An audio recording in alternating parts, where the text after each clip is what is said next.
You ever meet somebody in a parking lot and within 5 minutes you are trauma dumping like you've known each other for lifetimes? Or maybe it's the opposite. Like you lock eyes with somebody and you instantly want to fight them in the parking lot? That's not random. That's soul family. And today we're going to dive into what a soul family actually is and how to spot yours and why science, yes, science, is low key nodding along with what the mystics have said forever on this one. And spoiler alert, your DNA is Earth business, but your soul, that is pure source, bro. So let's start here. What the hell is a soul family? Well, your body, your DNA, your family tree, that's all Earth's domain. It's biology and ancestry and survival instincts and trauma and resilience passed down like family heirlooms that you didn't ask for. But your soul is not of this earth.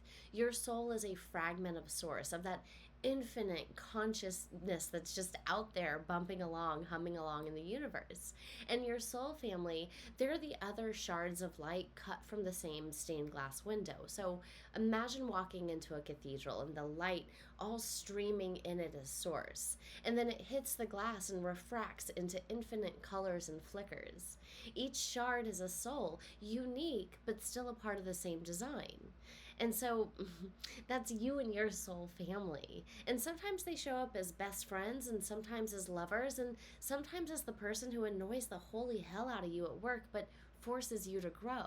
And they're not random. It's your cosmic group chat just showing up over and over and over to evolve you. And this isn't me just making up stuff in a crystal shop. Like cultures all over the world have been talking about this forever. Hinduism and Buddhism talk about reincarnation cycles. So souls rolling together through lifetimes, swapping roles like actors in a play. And indigenous traditions see ancestors as still here, guiding the living, dropping back in to keep the story going. And Jewish mysticism has the idea that souls circle back until the work is complete.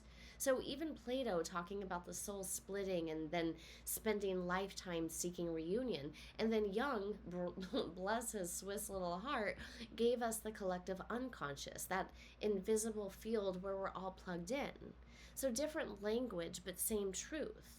We're not alone. We're fragments of source bumping into each other again and again, remembering ourselves through each other. But let's get nerdy for a sec, because science is out here quietly confirming what mystics have always known. Epigenetics shows us that trauma and resilience don't just stop with one person. They get encoded into DNA and then passed down.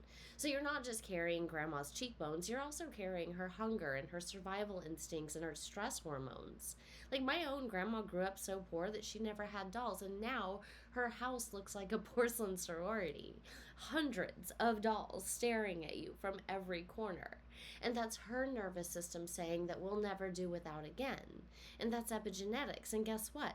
Those patterns don't just shape her. They rippled into me and into my kids and into the whole damn web. And neuroscience backs this up with mirror neurons, so brain cells that fire when you do something and when you watch somebody else do it. And this is why you wince when somebody else stubs their toe, or you cry when you see a stranger cry. And the kicker is that they fire stronger when you're emotionally bonded. So your brain is literally wired to sync with your people. And physics joins the chat. Let's talk about quantum entanglement.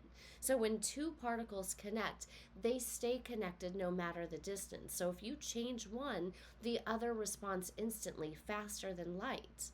Einstein called it spooky action, and I call it Tuesday. And tell me that doesn't sound an awful lot like soul family. And the heart. Heart Math Institute shows that our hearts generate measurable electromagnetic fields, and when we are in deep connection, our rhythms literally sync, and that's not woo, that is data. And it's soul family written in waves. So how do you actually spot your soul fam in the wild? Well, it starts with recognition. It's that zing of déjà vu where your body goes, oh, it's you again. And it might feel like deep comfort, or it might feel like irritation on sight, but both count. And synchronicities are another clue.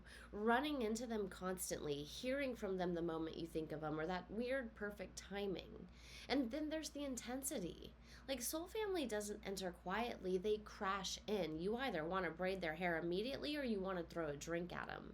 But here's where you've got to be careful. Not every intense connection is soul family, some are trauma bonds. Soul family, even when it's hard, expands you. Trauma bonds just shrink you and learn the difference. So here's the takeaway. Your soul family's not always cozy. They're not always forever, but they're always going to be here to evolve you. And sometimes through love, and sometimes through chaos, and sometimes through both. And if you remember nothing else, remember this. Your DNA is Earth's receipt that you belong here.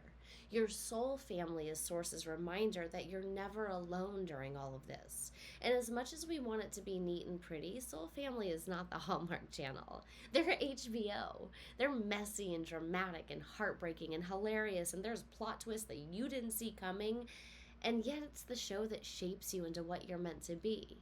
And if you vibed with this, hit subscribe, check out the full episode on the Synaptic Soul Podcast, wherever you get your podcasts, and drop in the comments if you've ever had that wild deja vu soul fam moment. I want to hear your story.